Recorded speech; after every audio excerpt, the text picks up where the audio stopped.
जय हिंद साथियों। वंदे मातरम। स्वागत है आपका अपने यूट्यूब चैनल शिक्षा सागर एकेडमी पे। कैसे हैं साथियों आप? आशा करता हूँ आप अच्छे होंगे, मस्त होंगे, स्वस्थ होंगे। जैसा कि साथियों आपको पता है कि एसएससी एमटीएस के लिए जीके का प्रैक्टिस सेट स्टार्ट किया गया है। तो जब तक साथियों आपका एसएससी एमटीएस का एग्ज़ाम नहीं हो जाता तब तक इस चैनल पर डेली जीके के प्रैक्टिस सेट आते रहेंगे। तो साथियों जितने भी प्रश्न रहेंगे एमटीएस एग्ज़ाम से संबंधित प्रश्न रहेंगे। जितने भी प्रश्न अब तक एमटीएस एग्ज़ाम में पूछे गए हैं उसी से संबंधित प्रश्नों को डेली प्रैक्टिस में करवाया जाएगा। इससे साथियों आपको एग्ज़ाम का आइडिया पता चल जाएगा कि हाँ एमटीएस में किस प्रकार के प्रश्न पूछे जा रहे हैं।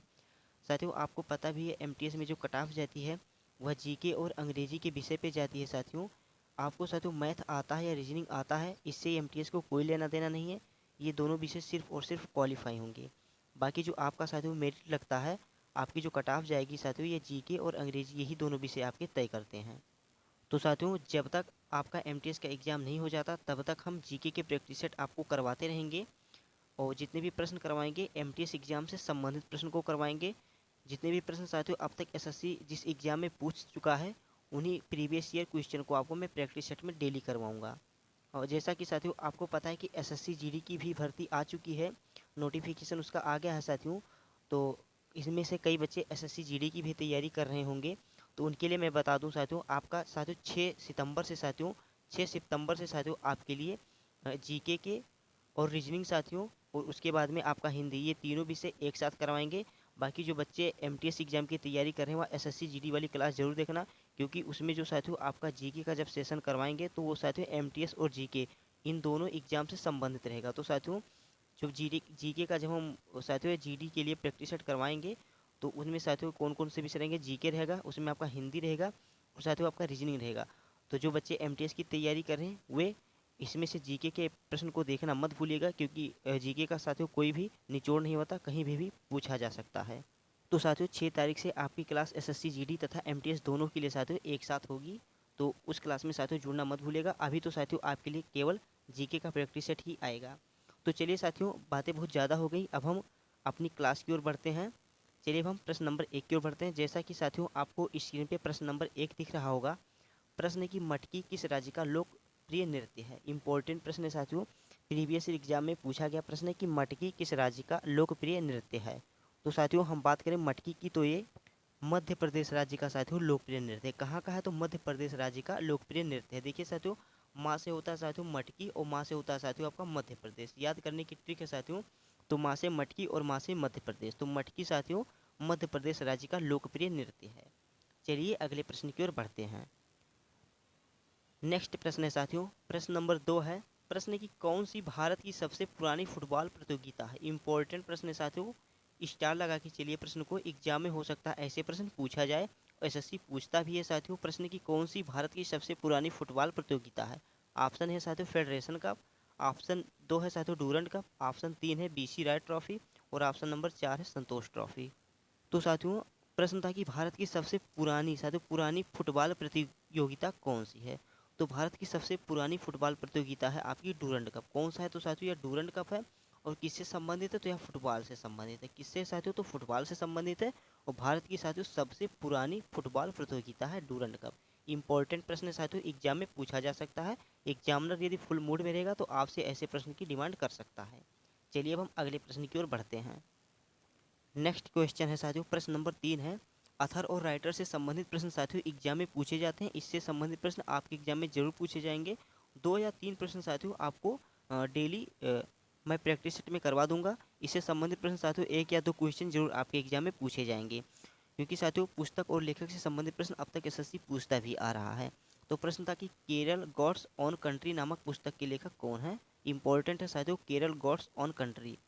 देखिए एग्जाम में पूछा गया भी प्रश्न है। तो केरल गॉड्स ऑन कंट्री नामक पुस्तक के लेखक कौन है। ऑप्शन ए है शशि थरूर, ऑप्शन बी है जीत थाइल, ऑप्शन सी है सुधा मूर्ति और ऑप्शन नंबर डी है ठाकाजी शिवा शंकर पिल्लई। तो साथियों केरल गॉड्स ऑन कंट्री नामक पुस्तक के लेखक हैं शशि थरूर। कौन है? तो साथियों शशि थरूर है। तो ऑप्शन नंबर ए इसका सही उत्तर हो जाएगा। Shashi Tharoor God's own country नामक पुस्तक के लेखक हैं। कई बच्चों को आंसर बहुत सरल लग रहे होंगे, उनको इसका उत्तर पहले से ही पता होगा। तो साथियों मैं आपको बता दूं कि जितने भी प्रश्न हमको आसान और सरल लग रहे होते हैं अक्सर करके जब हम एग्ज़ाम हॉल में जाते हैं तो साथियों ये हम प्रश्न भूल जाते हैं। तो इसीलिए मैं आपसे कहता हूँ कि डेली प्रैक्टिस सेट करना बहुत ज़रूरी है, क्योंकि जो प्रश्न हम सोचते हैं ये तो सरल है, इसको बाद में देख लेंगे, ऐसा नहीं साथियों। जितने भी प्रश्न सरल है और टफ हैं उनको हम इग्नोर करके ना चलें, क्योंकि सभी प्रश्न इंपॉर्टेंट है। क्योंकि देखिए साथियों, एमटीएस में सिर्फ और सिर्फ आपको जीके और अंग्रेजी से मतलब है। तो आपसे साथियों जीके के ऐसे सवाल पूछेगा कि आप उसमें कन्फ्यूज हो जाएं और आप उसमें अपना टाइम वेस्ट कर दें। तो एसएससी चाहता भी यही है साथियों, कि आप अपना टाइम वेस्ट करें। तो इसी प्रकार से साथियों जितने भी जीके के क्वेश्चन हैं काफ़ी इंपॉर्टेंट हैं, तो आप कोई भी प्रश्न इग्नोर करके मत चलिएगा। एग्जाम हॉल में जब हम बैठते हैं साथियों तो अक्सर करके जो प्रश्न हमें आते रहते हैं वहीं भूल जाते हैं। और ऐसा कब होता है साथियों, ज़्यादा हम होपलेस हो जाते हैं या ज़्यादा प्रेशर के साथ जब एग्जाम में बैठे हैं तब हमारे साथ होता है। तो जब जब भी साथियों आप एग्ज़ाम देने जाना तो एकदम फ्रेश माइंड होकर के आप एग्ज़ाम देने जाना। जब आप एकदम फ्रेश माइंड होकर यानी प्रसन्न मूड से जाएंगे साथियों, तो जो प्रश्न आपको ना आते हुए होंगे वो भी आप सही करके आएंगे। और जब साथियों आप प्रेशर के साथ जाएंगे तो जो प्रश्न आते रहेंगे वो भी गलत होके आएंगे। तो मेरी ये हमेशा ही एडवाइस रहती है कि आप जब एग्ज़ाम हॉल में जाना तो एकदम फ्रेश माइंड होके जाना साथियों। एकदम प्रसन्न मूड से परीक्षा देना, आराम से साथियों परीक्षा देना। आप टेंशन लेके कर भी क्या सकते हैं साथियों, तो हमें टेंशन भी नहीं लेना है। चलिए अब हम अगले प्रश्न की ओर बढ़ते हैं साथियों। प्रश्न नंबर 3 का सही उत्तर हो जाएगा केरल गॉड्स ऑन कंट्री नामक पुस्तक के लेखक है साथियों शशि थरूर। एग्जाम में पूछा जाने वाला प्रश्न था। चलिए अगले प्रश्न की ओर बढ़ते हैं साथियों। प्रश्न नंबर 4 है, स्टार लगा के चलिए पहले इस प्रश्न को साथियों। इंपॉर्टेंट प्रश्न है, एग्जाम में पूछा जा सकता है। प्रश्न है कि मोहिनी अट्टम नृत्य में से कितनी हस्त मुद्राओं का उपयोग किया जाता है जिन्हें हस्त लक्षण दीपिका ग्रंथ से लिया गया है। इंपॉर्टेंट प्रश्न साथियों, इसे कहाँ से लिया गया, तो हस्त लक्षण दीपिका ग्रंथ से लिया गया है। तो प्रश्न था कि मोहिनी अट्टम नृत्य में कितनी हस्त मुद्राओं का उपयोग किया जाता है जिन्हें हस्त लक्षण दीपिका ग्रंथ से लिया गया है। ऑप्शन ए है 28, ऑप्शन बी है 24 और ऑप्शन नंबर सी है 20 और ऑप्शन नंबर डी है 18। तो देखिए साथियों, मोहिनी अट्टम नृत्य में साथियों टोटल साथियों 24 कितने साथियों, तो 24 हस्त मुद्राओं का उपयोग किया गया है। और ये साथियों हस्त लक्षण दीपिका ग्रंथ से लिए गए हैं। तो कितने हैं साथियों, ये 24 हैं। कितने हैं, तो 24 है। काफ़ी इंपॉर्टेंट है साथियों, दिमाग में इसको बैठा के चलिएगा, एग्जाम में जरूर पूछा जा सकता है ऐसे प्रश्न। प्रश्न था कि मोहिनी अट्टम नृत्य में कितनी हस्त मुद्राओं का उपयोग किया गया, तो साथियों 24 हस्त मुद्राओं का उपयोग किया गया है। ये बात ध्यान में रख के चलिएगा, काफ़ी इंपॉर्टेंट है। चलिए अब हम प्रश्न नंबर 5 की ओर बढ़ते हैं साथियों। यदि आपको क्लास अच्छी लग रही है तो प्लीज़ आप वीडियो को लाइक कर दीजिए, और साथ ही अगर चैनल पर नए हैं तो चैनल को साथियों सब्सक्राइब कर लीजिए। और इस वीडियो का लिंक साथियों अपने दोस्तों के पास शेयर करना मत भूलिएगा। जितने भी आपके दोस्त एसएससी एमटीएस एग्जाम की तैयारी कर रहे हैं उनके पास यह वीडियो साथियों जरूर शेयर कर दीजिएगा। तो साथियों मैं आपके लिए डेली इतनी अच्छी अच्छी प्रैक्टिस सेट लेके आता हूँ, तो आपका भी दायित्व है कि वीडियो को लाइक कीजिए, शेयर कीजिए और चैनल पर नए हैं तो सब्सक्राइब कीजिए। चलिए अब हम प्रश्न नंबर 5 की ओर बढ़ते हैं। प्रश्न नंबर 5 है, प्रश्न है कि भारतीय एथलीट सोमदेव वर्मन किस खेल से संबंधित है। इंपॉर्टेंट प्रश्न साथियों, खेल खिलाड़ी से संबंधित प्रश्न एग्जाम में जरूर पूछता है। प्रश्न है कि भारतीय एथलीट सोमदेव वर्मन किस खेल से संबंधित है। Option A table tennis, option B hockey, option C lawn tennis और ऑप्शन नंबर डी फुटबॉल। तो देखिए साथियों, जो भारतीय एथलीट सोमदेव वर्मन है इनका संबंध साथियों लॉन टेनिस से, किससे है, तो लॉन टेनिस से है। तो ऑप्शन नंबर सी इसका सही उत्तर हो जाएगा साथियों कि भारतीय एथलीट सोमदेव वर्मन का संबंध लॉन टेनिस से है। Option number C is the right answer. चलिए प्रश्न नंबर 6 की ओर बढ़ते हैं साथियों। स्क्रीन पे आपको प्रश्न नंबर 6 दिख रहा होगा। प्रश्न है कि होली रंगों का त्यौहार है जिसे हिंदू माह डैश डैश करके साथियों रिक्त स्थान भरना है में मनाया जाता है। यानी होली रंगों का त्यौहार है जिसे हिंदू माह में कौन सी महीने में इसको मनाते हैं। तो देखिए साथियों, हिंदू माह के कैलेंडर के हिसाब से इसको कौन से महीने में मनाते हैं। ऑप्शन ए है अश्विन, ऑप्शन बी है फाल्गुन और ऑप्शन नंबर सी है चैत्र, ऑप्शन नंबर डी है कार्तिक। तो देखिए साथियों, इसको मनाते हैं होली को हम फाल्गुन माह में। कब साथियों, तो फाल्गुन माह में इसको मनाते हैं। तो होली रंगों का त्यौहार है जिसे हम हिंदू माह में फाल्गुन महीने में इसको मनाते हैं। तो ऑप्शन नंबर बी इसका सही उत्तर हो जाएगा साथियों, फाल्गुन माह। चलिए प्रश्न नंबर 7 की ओर बढ़ते हैं साथियों। प्रश्न नंबर 7 है, इंपॉर्टेंट प्रश्न, स्टार लगा के चलिए इस प्रश्न को साथियों एग्जाम में पक्का पूछा जा सकता है। प्रश्न की भारतीय राष्ट्रीय कांग्रेस के किस अधिवेशन में वंदे मातरम पहली बार गाया गया था। देखिए साथियों, प्रश्न की भारतीय राष्ट्रीय कांग्रेस के किस अधिवेशन में साथियों, कौन सा अधिवेशन था जब वंदे मातरम को पहली बार गाया गया था।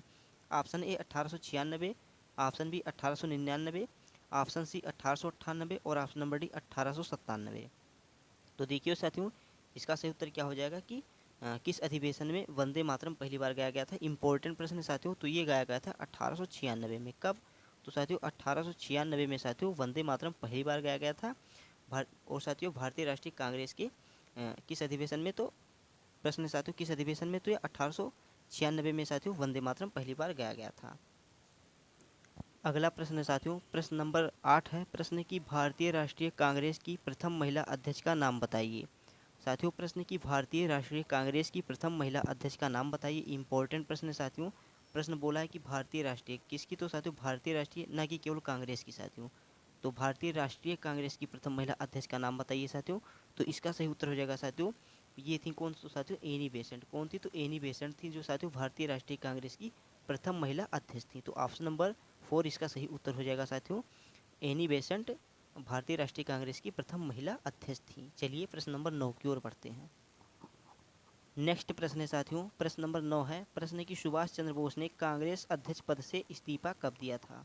इंपॉर्टेंट प्रश्न है साथियों, प्रश्न की सुभाष चंद्र बोस ने कांग्रेस अध्यक्ष पद से इस्तीफा कब दिया था। Option A 1938, option B 1939, option C 1940 और ऑप्शन नंबर डी 1937।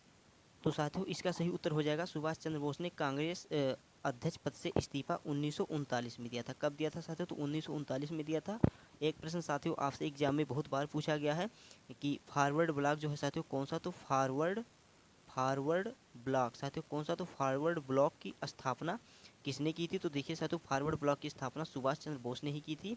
और कब की थी, तो साथियों या 1939 में ही की थी। कब, तो 1939 में साथियों इन्होंने फॉरवर्ड ब्लॉक की स्थापना भी की थी सुभाष चंद्र बोस जी ने। तो एग्जाम में बहुत बार प्रश्न पूछा गया है, फॉरवर्ड ब्लॉक की स्थापना किसने की थी, सुभाष चंद्र बोस ने 1939 में की थी। और प्रश्न था कि कांग्रेस पद से इन्होंने 1939 में ही इस्तीफा दिया था। चलिए प्रश्न नंबर 10 की ओर बढ़ते हैं।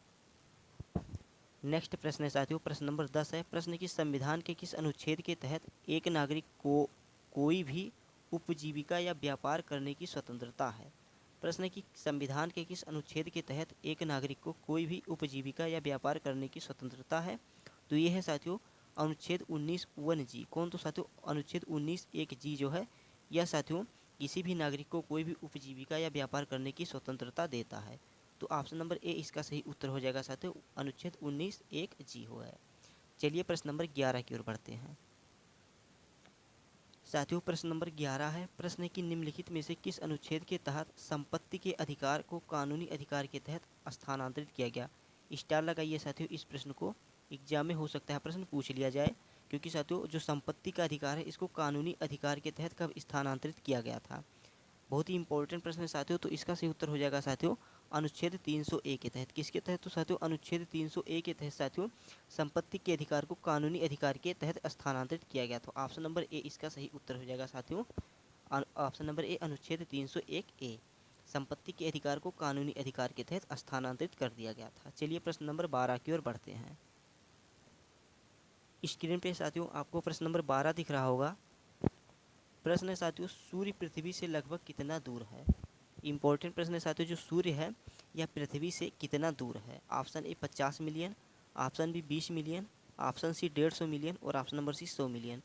तो साथियों सूर्य जो है पृथ्वी से लगभग यह 150 मिलियन यानी 150 मिलियन दूर है। कितना है साथियों, तो 150 मिलियन साथियों यह पृथ्वी से दूर है। कौन, तो साथियों सूर्य।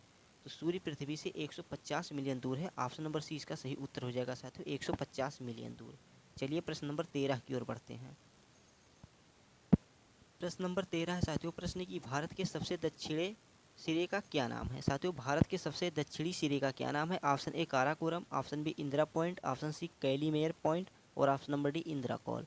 तो देखिए साथियों भारत के सबसे दक्षिणी सिरे का नाम है साथियों क्या, तो इंदिरा पॉइंट। क्या है, तो इंदिरा पॉइंट जो है यह भारत के सबसे दक्षिणी सिरे का नाम है। Option number B is the right answer हो जाएगा। काफ़ी अच्छा प्रश्न था साथियों। तो भारत का सबसे दक्षिणतम सिरा है इंदिरा पॉइंट। चलिए प्रश्न नंबर 14 की ओर बढ़ते हैं।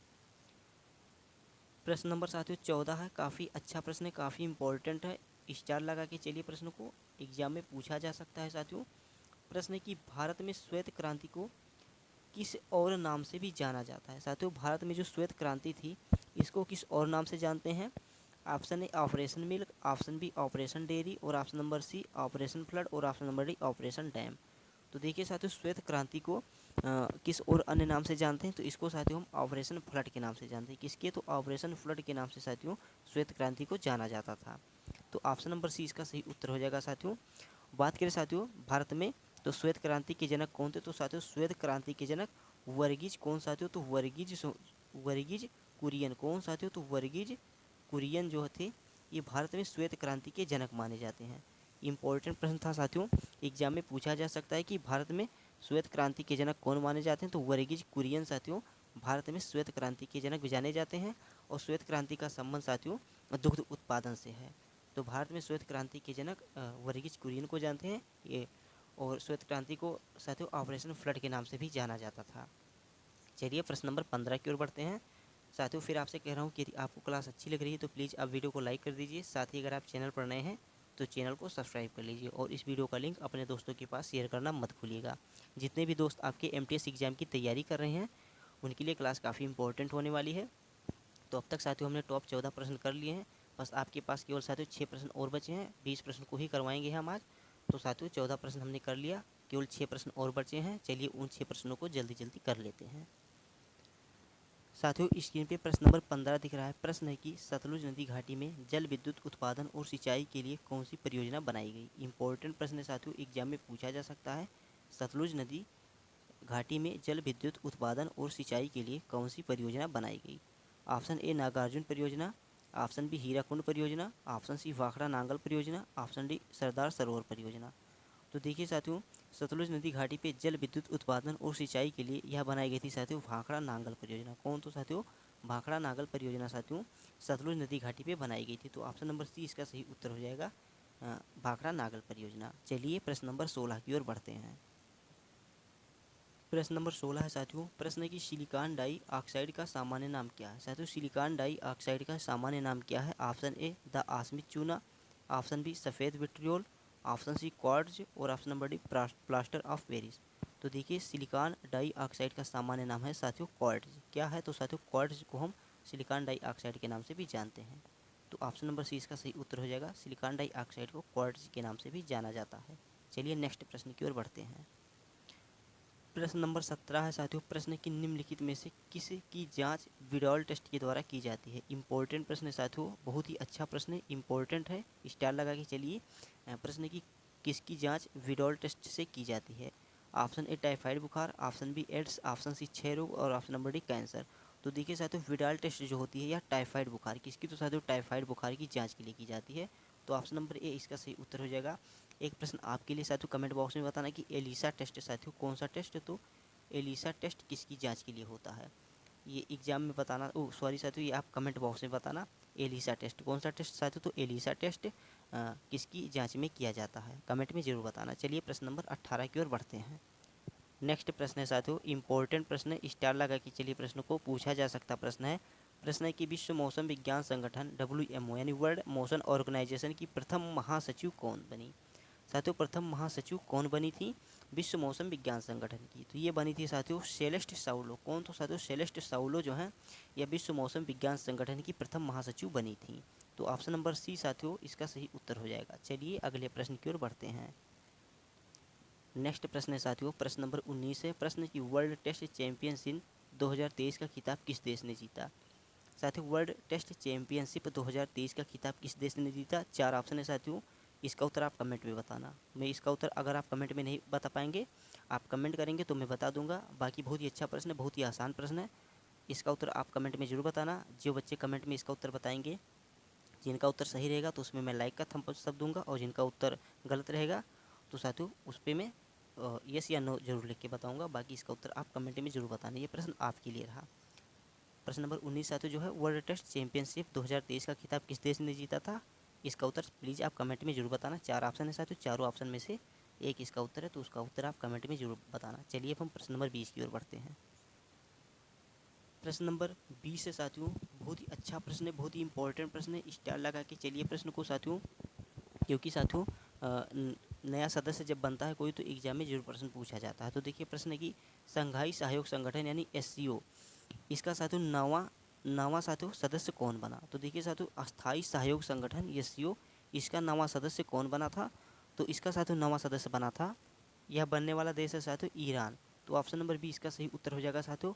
और बात करें साथियों SCO की, तो इसकी सांस्कृतिक राजधानी एग्जाम में कई बार पूछा जाता है, तो इसकी साथियों सांस्कृतिक राजधानी क्या है? तो साथियों वाराणसी जो है SCO की सांस्कृतिक राजधानी है।